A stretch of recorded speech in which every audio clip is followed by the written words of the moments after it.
ಒಂದು ಮೀಟಿಂಗ್ ನಲ್ಲಿ ಆರ್ಗನೈಸ್ ಅಲ್ಲಿ ಅವ್ರು ಭಾಗವಹಿಸ್ಲಿಕ್ಕೆ ಆಗಿಲ್ಲ, ಅವ್ರ ಸಭೆಗಳಲ್ಲಿ ಇವತ್ತು ಅವರು ಇಲ್ಲ. ಆದ್ರೆ ಇವತ್ತು ನಾನು ಭಾಗ್ಯವಂತನಾಗಿದ್ದೇನೆ. ಇವತ್ತು ದೇವರ ಒಂದು ಕೃಪೆ ಮೇರೆಗೆ ಇವತ್ತು ನನಗೆ ನಿಲ್ಲಿಸಿ ಎರಡನೇ ಒಂದು ಮಾತನಾಡುವಂತ ಒಂದು ಒಳ್ಳೆ ಅವಕಾಶ ಇವತ್ತು ದೇವರು ನನಗೆ ಅನುಗ್ರಹ ಮಾಡಿದ್ದಾನೆ. Hallelujah, hallelujah. ನಿದ್ದೆ ಮಾಡಲು ಹಲ್ಲೆಲೂಯಾ, ಸ್ವರ ಎತ್ತರ ಹಲ್ಲೆಲೂಯಾ, ಕರಗಳೆತ್ತರ ಹಲ್ಲೆಲೂಯಾ. ಇವತ್ತು ದೇವರ ಒಂದು ಕೃಪೆ ನೋಡ್ರಿ, ಎಷ್ಟು ಸುಂದರವಾದ ಕೃಪೆ. ಎರಡನೇ ಮಾತು, ಇದೇ ಹೊತ್ತು ನೀನು ನನ್ನ ಸಂಗಡ ಪರದೇಶಿಯಲ್ಲಿರುವೆ. ಹಲ್ಲೆಲೂಯಾ. ಇದೇ ಹೊತ್ತು ನೀನು ನನ್ನ ಸಂಗಡ ಪರದೇಶಿಯಲ್ಲಿರುವೆ. ಈ ಒಂದು ಎರಡನೇ ಮಾತು ನಾವು ಹೋಗೋದಕ್ಕಿಂತ ಮುಂಚೆ ಯೋಹಾನನ ಬರೆದ ಸುವಾರ್ತೆ ಮೊದಲನೇ ವಚನ ಅಲ್ಲಿ ನೋಡೋಣ. ಯಾಕೆ ಇದೇ ಹೊತ್ತು ನನ್ನ ಸಂಗಡ ನೀನು ಪರದೇಶಿಯಲ್ಲಿರುವೆ? ಈ ಒಂದು ವಾಕ್ಯ, ಈ ಒಂದು ಮಾತು ಹೇಳಲು ಕಾರಣವೇನು? ನಿದ್ದೆ ಮಾಡಿ ಹೇಳಿಸಿದ್ದಾನೆ. ಹಲ್ಲೆಲೂಯಾ,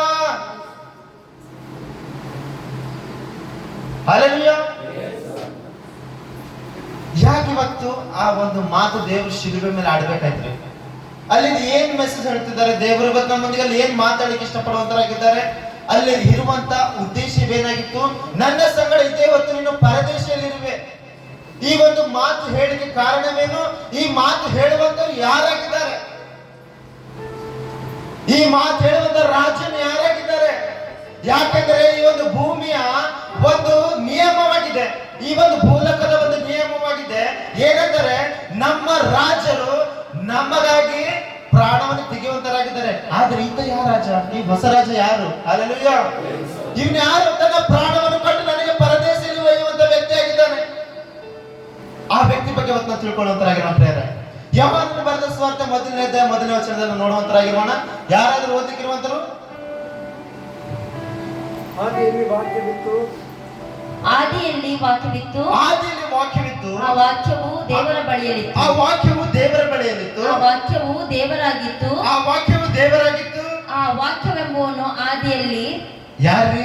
ಆ ವಾಕ್ಯ ಅನ್ನುವನು ಆದಿಯಲ್ಲಿ ದೇವರ ಬಳಿಯಲ್ಲಿದ್ದನು. ಯಾರ ಬಳಿಯಲ್ಲಿದ್ದನು? ಆ ವಾಕ್ಯ ಅನ್ನೋನು ಆದಿಯಲ್ಲಿ ದೇವರ ಬಳಿಯಲ್ಲಿದ್ದನು. ದೇವರು ಎಲ್ಲಿದ್ದಾರೆ ಪ್ರೇರೆ? ಎಲ್ಲಿದ್ದಾರೆ ಹೇಳ್ರಿ? ಪರಲೋಕದಲ್ಲಿ ಇರುವಂತ ದೇವರು, ಆತನ ಜೊತೆಯಲ್ಲಿ ಅದು ವಾಕ್ಯ ಇತ್ತಂದ್ರಿ. ಆ ವಾಕ್ಯ ಅನ್ನೋನು ಆತನ ಜೊತೆಯಲ್ಲಿದ್ದನಂತಲ್ಲಿ. ಅಲ್ಲಿ ಆ ವಾಕ್ಯ ಅನ್ನೋನು ರಾಜ್ಯರ ಮಧ್ಯದಲ್ಲಿ ದೊಡ್ಡ ರಾಜ ಸಿಂಹಾಸನದಲ್ಲಿ ತಂದೆಯ ಬಲಗಡೆಯಲ್ಲಿ ಕೂತ್ಕೊಳ್ಳುವಂತನಾಗಿದ್ದಾನೆ ಪ್ರೇರೆ. ಹಲ್ಲೆಲೂಯಾ. ಆತನ ಸುತ್ತಮುತ್ತಲು ಲಕ್ಷಾಂತರ ದೇವದೂತರುಗಳಿದ್ದಾರೆ. ಆತನಲ್ಲಿ ಅಲ್ಲಿ ಏನ್ ಬೇಕಾದ್ರೂ ಆತನಿಗೆ ಎಲ್ಲವನ್ನ ಅಧಿಕಾರ ಉಂಟಲ್ಲಿ. ಆತನೊಬ್ಬ ರಾಜನ ಮಗನು ಯಾವ ರೀತಿಯಾಗಿರ್ಬೋದ್ರಿ? ರಾಜಕುಮಾರನು.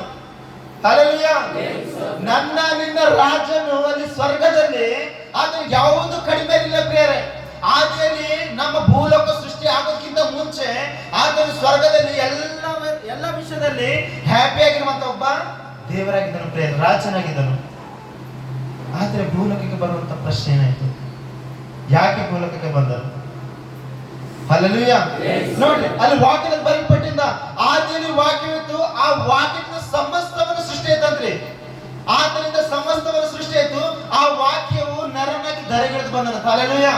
ಅಲ್ಲಿ ಯೋಹಾನನ ಸುವಾರ್ತೆಯನ್ನು ನೋಡ್ತಿರುವಾಗ ಆ ವಾಕ್ಯವೇ ಧರೆಯಲ್ಲಿ ಇಳಿದು ಬಂತಂದ್ರಿ, ನರ ರೂಪವನ್ನು ತಾಳ್ತಂದ್ರಿ. ಹಲ್ಲೆಲೂಯಾ. ನೋಡಿ, ಇವತ್ತು ನನಗೋಸ್ಕರ ನಿಮಗೋಸ್ಕರ ಇವತ್ತಷ್ಟು ಸ್ವರ್ಗದಲ್ಲಿರುವಂತ ವೈಭವವನ್ನು ಬಿಟ್ಟು, ಲಕ್ಷಾಂತರ ದೂತರನ್ನು ಬಿಟ್ಟು, ತನ್ನ ತಂದೆಯನ್ನು ಬಿಟ್ಟು, ಪರಿಶುದ್ಧಾತ್ಮನ್ನು ಬಿಟ್ಟು ಆತ ಏನಾದ್ರೆ ನನಗೋಸ್ಕರ ನಿನಗೋಸ್ಕರ ಇವತ್ತಿನ ಒಂದು ದಿನ ಧರೆಗಿಳಿದು ಬಂದಿರುವಂತ ದಿನ ಪ್ರೇಮ. ಬಂದಿರುವ ಉದ್ದೇಶವೇನು? ಹಲ್ಲೆಲೂಯಾ. ಇವತ್ತು ನನ್ನ ಮತ್ತು ನಿಮ್ಮ ಉದ್ದೇಶವೇನಾಗಿದೆ? ಈ ಒಂದು ದಿನದಲ್ಲಿ ನಾವು ನೋಡ್ತಿರುವಾಗ ಲೂಕನು ಬರೆದ ಸುವಾರ್ತೆಯಲ್ಲಿ 23ನೇ ಅಧ್ಯಾಯ 43ನೇ ವಚನ ಸ್ವಲ್ಪ ಓದೋಣ. 40ರಿಂದ ಓದಿ.